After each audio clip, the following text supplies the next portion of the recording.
เปิดภาพมากอะทางน้องใบเตยกับสาวนวลเป็นมาใส่เด้เนาะนะตุ๊สบายดีเด้ด่ามาใส่เด้นี่ตุ๊ใช้เบิ่งก่อนกูฮะใช่นะตุ๊เครื่องปรุงป่วยเนาะนี่รึกกรีนี่สบายดีเด้อทั้งสาวนวลเนาะโอ้ยมาแต่หมอตรงนี้เดี๋ยวนี้หมอวันในห้างนี่ไปสามหม่องมั้งแม่นี่เวะหันยุ่งช้างเพิ่งก็อยากได้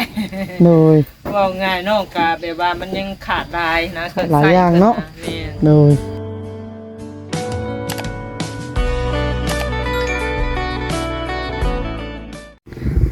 พ่อแม่พี่น้องไงเนาะเปิดภาพมาเมื่อนี้กับทักทายสมัยดีบ่ว่าจะเป็นพี่น้องภายในประเทศและนอกประเทศก็ขอยินดีต้อนรับเข้าสู่ช่องเบาถาบ้านเฮาคือเก่าพ่อแม่พี่น้องเลยเนาะเปิดภาพมากอะทางน้องใบเตยกับสาวนวลเป็นมาใส่เด้เนาะนะตุ๊สบายดีเด้ด่ามาใส่เด้นี่ตุ๊ใช้เบิ่งก่อนกูฮะใช่นะตุ๊เครื่องปรุงป่วยเนาะนี่รึกกรีนี่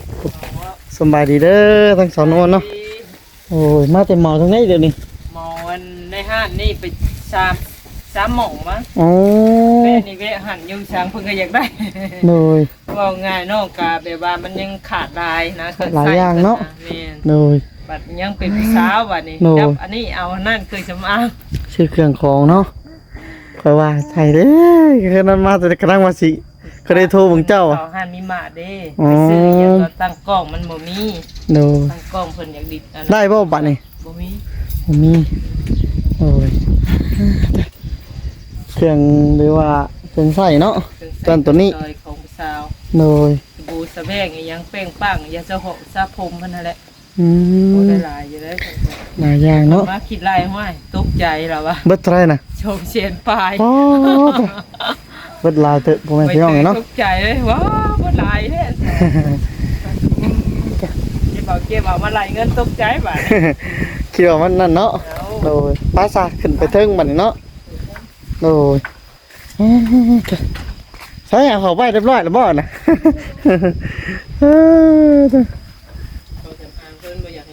โอ้เครื่องสำอางจ้ะไผ่ละพื้นเนาะอันนี้เย็นแท้อันนี้เย็นจ้อยอันนี้ก็ต้องพัดพัดลมก็ได้น้องไปเตยอันนี้จ้ะปลอดภัยบ่อันนี้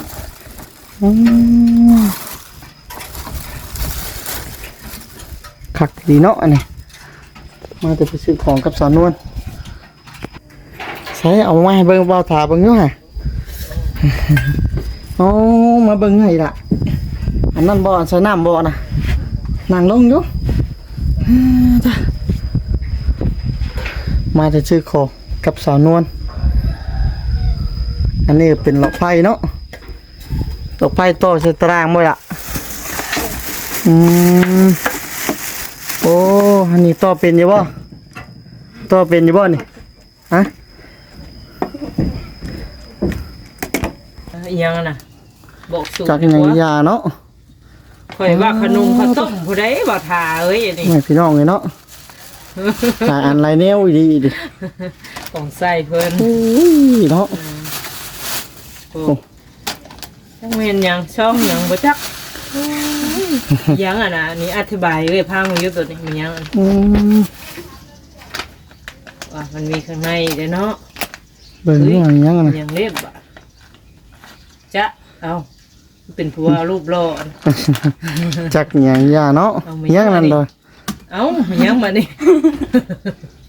ขนมบ่สรุปแล้วขนมจะซื้อเนาะโอ้ให้เอื้อยบ่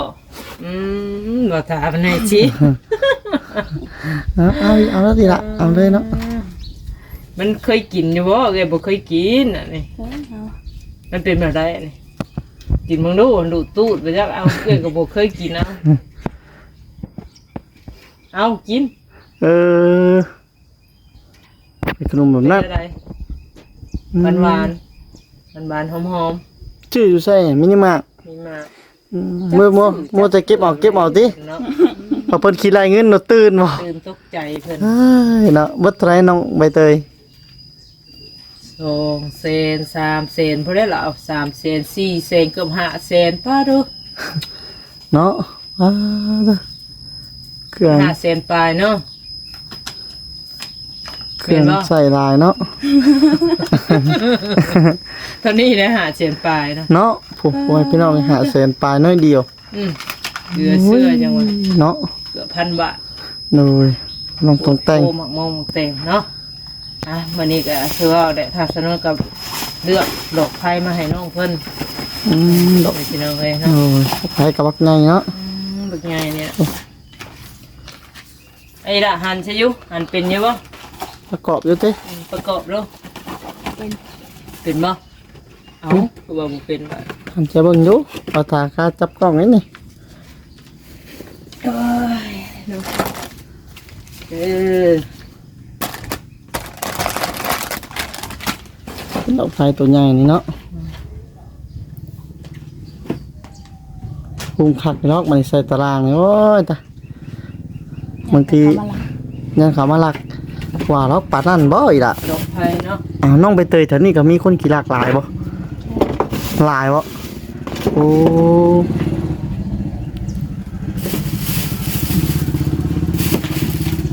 จะได้3 เมตรได้บ่ได้ ต้นนี้นะ อืม มันต้นสายมันนี่บ่ ฮะ ต้นสายมันนี่ ที่จะเหาะเนาะ บ่ฮอด บ่ฮอ สา ด ย ด มัน อกตะลัง เอาลองเสียบเบิ้งเอาเจ้าลองเสียบเจ้ากังมูลเป็นอยู่ว่านี่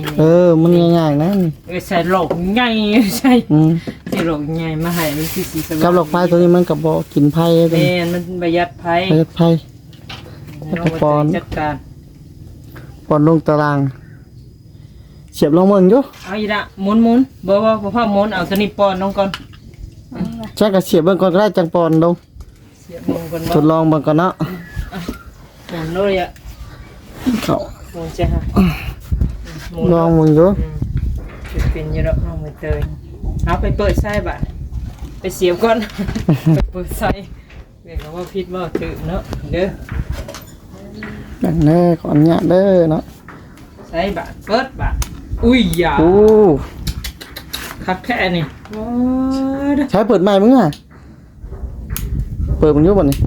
โอ้คักปัญญัง ครับ เนาะ ย่างบาท อื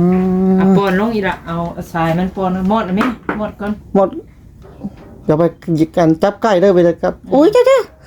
เชียนแล้ว น้องใบเตยบ่ เชียนกับบ่ได้ได้อละ เชียนกับบ่เฮ็ดบ่ซั่น ตัดได้ของเจ้านะ อันเจ้าต้องจับไปมันฉี ก่อน ไกลๆนี่ เจ้า เนาะ ไปเสียบแต่ลุมปอนแต่ลุมขึ้นมาไปเด้อสิเอานี่พี่ ต้องจับแต่นั้นเนาะสาวนวลเนาะ ปอนสายขึ้นมาพี่ได้อละเด้อขึ้นมาแต่ฮู้พี่ ใช้เกียร์จะได้น้องใบเตย ได้นะเบิ่งนี่ใส่หมองได้จะว่าเสากลางบ่ นี่ซาบอนบนได้กระปูนเอ้ย เออโอ้ยคักปัญญัง เอาขึ้นไปเสียบบาทนี่กลางคืนเอาเน่นอยู่บ่หนึ่งบาทหาอันเน่นอยู่บ่ล่ะ นี่ใช่นะ เน่นเนาะเอาเสียบมึงด้วยซะ ใช่บ่ไปดอกไฟดอกพื้นนี่เนาะคายนี่ดอกบัดนี่ ไม่ใต้เสียบเลยบ่เสียบปะเลยบ่ เชียนป้าเลย เสียบปะเลยไปเลย ถอด เสียบปะได้ก็ได้แต่เฮาไปเปิดเอาอยู่หัวมันผูก เปิดอยู่ดุมก็ได้ แต่บ่ต้องเสียบถอดคือเสียบถอดมามันยันไผช็อตเด้ กับเวลาเจ้าอันว่าอันจับอันมาปักไพ่น่ะเจ้าอยู่คนเดียวซ้ำจะจับอันมินไม่ล่ะ อืม โอ้ยแท้มือเจ้าเปียกเลยมันดูดเด้ มันบ่มีอันนั้นนะ นี่ เอียงก็ เด้อบ่ทาน เครื่องตัด บ่มีเครื่องตัดก็คือว่าบ่ต้องอันจับจ่อเนาะสนุนเนาะ แม่น จับมือจับจนสิฮอดเล็กมันอันตรายเด้น่ะ เคยสอดอยู่บ่มันเคยสอดอยู่บ่ ชอบทัก เคยดูดอยู่บ่ นี่แต่ดอกไผ่สนั่นซื่อ มีแต่ละว่างนี่ได้เพราะว่ามันเวลาน่ะเจ้าจับไปเทิงปากหวนพี่จับดึงถอดออกรถมือเฮาบ่ต้องจำเป็นต้องเอาลงต่ำมานั้นก็ได้ดอกเพราะยันไผมันดุ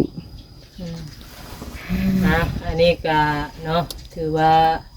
ได้ดอกเพื่อนดอกไผ่ให้น้องมันก็ดีไปอีกแบบนึงพี่น้องเลยก็ช่วงนี้ก็คือทางน้องมันว่าอยากมีดละแต่ว่าพังมืออีกต่อไป โอ้ย คือว่าได้อีหยังก็ยังแบบว่ามันเป็นห่วงอยู่คนเดียว แม่น จะหาไผมาอยู่น้ำเนาะอีละว่าอ้ายก็อยู่พุ่นเฮ็ดเวียกเฮ็ดงานอยู่พุ่น ใครอยากได้โทรศัพท์ลำนี้ครับคือมีเพชรอ้ายอย่างเนาะ แม่น วันนี้ไปเอาเพชรอ้ายเด้อมันเลยด่าเด้อ มันที่3ที่สิไป ไปเบิ่นไปหยังไปบ่เบิ่นนี่ ที่อื่นก็ได้ อ่า ไปเอาเพชรอ้ายทีอ้ายก็สิดีใจ ที่ห เดิ นึ่งที่สองที่สามมันยังไปมื้ออื่นนี่ไปบ่ลุยบ่ เห็นบ่สอนวันเนาะมื้อนั้นน่ะที่ว่าอ้ายเพิ่นว่าสิตั้งใจว่ะ สิตั้งใจคันเฮาเขาหลายคน ตั้งใจเก็บเงินน่ะ โทรศัพท์ให้เงินให้ เก็บเงินซื้อโทรศัพท์ให้ว่ะเนาะ ไอ้เว้าบ่สิตั้งใจหาเงิน ถ้าเราหา ว่าสิ บ่ซื้อให้แต่เราเอาเงินให้มัน ถ้าเราบ่เห็นหน้าเจ้าน่ะเราสิบ่ตั้งใจหาเงิน วันนี้มีคนที่แบบมาเพิ่มเนี่ยเนาะ อืม คนดูแลได้มัน ว่าซั่น มีน้องมัน เด้อเราว่าอ้ายสิตั้งใจหาเงินบัดนี้เราว่า สาวนอนก็ ปิดตาหัวบ่อ้ายจะบ่ ฮะบ่หัวแล้วน้องเบิ่งแต่หน้าอ้าย บ่จื้อบ่ทำไมเตย อืม ไปตอนตะวิดก็บ่อยากจื้อแล้ว อืม แบบรถจ่อยแฮงแล้วมาตอนน่ะผัดตุ้ย มาตอนนั้นมาตุ้ยดิ เว้าแล้วก็ต่างคนต่างบ่ได้ฮู้จักกันนะแบบว่าแนมหน้ากันนี่ชื่อแม่นบ่ จะบ่จื้อเนาะคือว่าให้เพิ่นเว้าน้องใบเตยตะกี้น้อยๆบ่เนาะบ่ได้พ้อกันโดนดีๆของบ่เนาะ ตะซองก็เป็นญาติเฮานั่นบ้ายเบิ่งทองเฮา บายมึงทองเดี๋ยวเจ้าก็บ่เว้าเนาะบ่ท่าเจ้าก็บ่เว้าเอ้ยบ่อย่านั้นจะเป็นนักป่าเว้าโลดเฮาเว้าความจริงแหละเชื่อบ่เชื่อก็อย่าเนาะ แม่น ความจริงเฮาถือว่าเป็นสิ่งที่ดี คือว่ามีหยังก็คือปรึกษาเนาะ แม่ อ้ายได้ บ่ปิดบัง ใบกวดเฮาตกใจเฮาคือว่ามันเสียแค่ไปอยู่นำแม่กู น้ำแม่คือล่ะ เจ้าให้มื้อนั้นเด้ โอ้แม่มามื้อนั้นอ๋อเมื่อก่อนคือเจ้าไปอยู่น้ำเพิ่นบ่อีล่ะ ไปอยู่ศูนย์ อ๋อศูนย์แต่เพิ่นเป็นคนดูแลอืมบาดนี้เพิ่น ก็ย่าแล้วเพิ่นเอาไปก็ย่าได้ แม่น อย่ามันเสีย เพิ่นได้โทร ซื้อเอาไหมถ้าอยากถึงเราเฮาเป็นหนี้เป็นหันจ้ะซื้อเอาไหมหัวละ20,000นึงบ่ยากดอกแต่ก็ยังดีแล้วเฮาก็อุ่นใจเนาะเกิดมามันบ่มีหยังก็โอเคนะเพราะว่าน้องเพิ่นบ่เว้าคือว่าแน่หลายคนก็อาจสิฮู้อยู่เฮาก็เฮ็ดหยังเฮ็ดเพราะเป็นห่วงน้องเพิ่น ก็อุ่นใจบัดนี้เนาะ แม่น อุ่นใจอีกขั้นหนึงบัดนี้ เพื่อความปลอดภัยนั่นแหละสุขภาพร่างกายนี่หั่นเพื่อว่าบ่เป็นแนวนี้ก็ยันเป็นแนวอื่นแม่นบ่ท้องใส่ก็สมบูรณ์แบบแล้วนะบ่มีหยังเกิดขึ้นมันสิเป็นโรคกระเพาะก็บ่แม่น แค่แน่ไหมเนาะ แม่นบ่มีหยังนะปลอดภัย ปลอดภัยดีบัดนี้เดี๋ยวว่าโล่งใจ มีหยังก็บอกอ้ายบอกเอ้ยได้เนาะนั่นนี่ แม่น เพื่อปรึกษาได้ กันได้ ใครกลัวเจ้า เจ็บท้องไปซื้อยาไป ยาดีกระเพาะบ่โอ้เอ้ยสิแนะนำอยู่ในเรื่องยานี่เด้อ ชื่อมาไหวเนาะ เฮาเสร็จไปหาเอาหมกมือซื้อยามาให้เด้อเจ็บท้อง อืม จะเช็ดบอกเราอยู่บ่จ้ะ คืนนี่ค่ะ กระเพาะบ่ แม่เนาะ อันนี้ บัดนี้คือว่า นั่งกับใส่ครัวนอนใส่ผิดครัวอยู่ อืม ดีแล้วบัดนี้เนาะ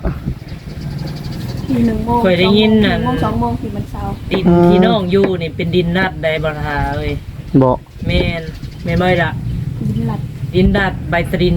บ่มีอันนี้น่ะแบบว่าเพิ่นให้อยู่ซื่อ อ๋อ ๆในมือใดเพิ่นมีโครงการหรือว่าอยากเฮ็ดนี่เฮ็ดหันน่ะแม่นว่าสามารถเอาออกไล่ออกนะพวกนี้น่ะนี่แถวนี้ อืม เพิ่นแม่นเพิ่นบ่ให้เฮ็ดเบิดน่ะเพื่อสาลานเป็ดนี่เจ้าเฮ็ดไปก็บ่มีประโยชน์นี่ แค่ในบ่อนะวันนี้ แม่น อ๋อ พวกมีใบตรินเด้มันเป็นดินรัด เอามันนี่คือมีเป็นเพื่อนเป็นชาติ เอา เพิ่น เดี๋ยวแต่ผู้อยากเฮ็ดก็เฮ็ด อืม ถ้าว่าแบบว่าเพิ่นมีโครงการอยากเฮ็ดแนวของเพิ่นอยากเฮ็ดแล้วก็เพิ่นบ่เสียหายให้เด้อ ที่ว่าแถวนี้เนาะ แม่น นำมันนี่เนาะ เจ้าอยากทุบเอาก็เรื่องของเจ้าเจ้า บ่ ทุบก็ บ่ เรื่อง กล้า ของ ปลู เจ้าก ใหญ่เด้เนาะเพราะแต่คนบ่ปลูกเฮือนใหญ่อยู่เนาะแถวเนาะ แม่นแต่กับบ่แน่เนาะล่ะแต่ว่าอยู่แต่ปู่แต่ย่าแต่ตาแต่ยายผู้ใดนำนี่ก็ได้เห็นบ่ล่ะ บ่ไปเนาะ อืม ว่าบ่ได้เธอเพิ่นออกไวตาดินให้ก็มีก็บ่แน่เนาะแต่ก็อยู่ได้นะคือว่าซั่นซะแต่ก็บ่มั่นคงบ่มั่นใจ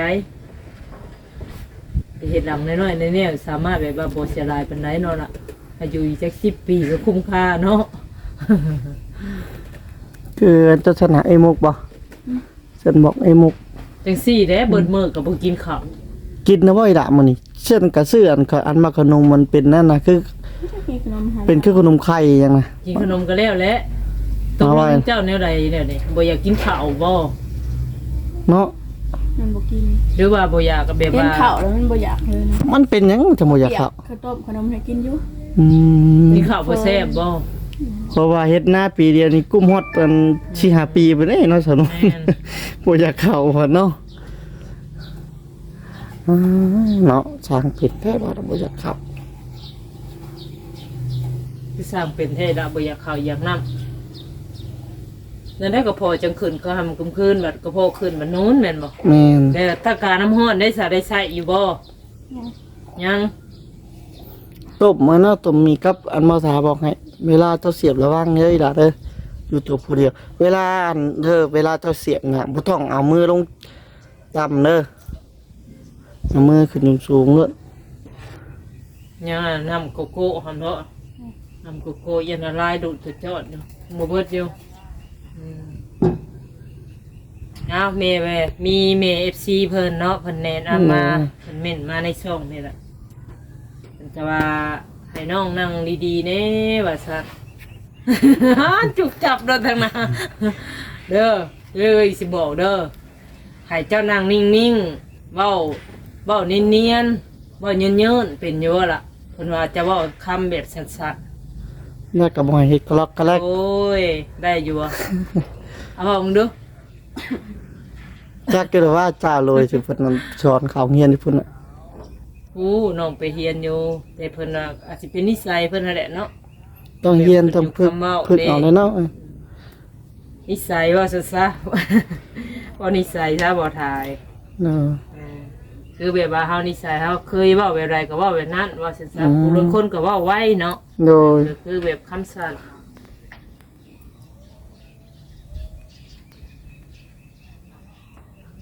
พูดทางบ้านเขา ผลก็สิตกกับเนาะบ้านนี้ คือ ตก ว่าน้อง แฮ มาอยู่ บ้ นี่นั่นกินข้าวบ่มีเต็มเลยอันนี้มีแต่แบบว่าด้วยว่าเจ้าเกรงใจเพิ่นบ่ก็ยังบอกเลยถ้าว่าเกรงใจเพิ่นก็เอามาเฮ็ดกินอยู่เฮือนเฮา ยังสบายเนาะ มันบ่คือจะ อืม เห็นข้าวแล้วมันบ่กินอันแนวอื่นหากินเบิด อืม ฉันบ่ อื่น ทาง กิน ที่ เบิด ดี เด้ คือไอ้เว้าอันนี้มาหนึ่งกินเองเฮาอยากบ่อยากค่ะหนึ่งปะไว้อยากมื้อใดก็จกกิน ใครแน่เลยเนาะ แม่นเพราะเฮาก็เกรงใจเพิ่นได้ล่ะเพราะว่าเพิ่นบ่เว้าดอกตอนหน้าเฮาแม่นบ่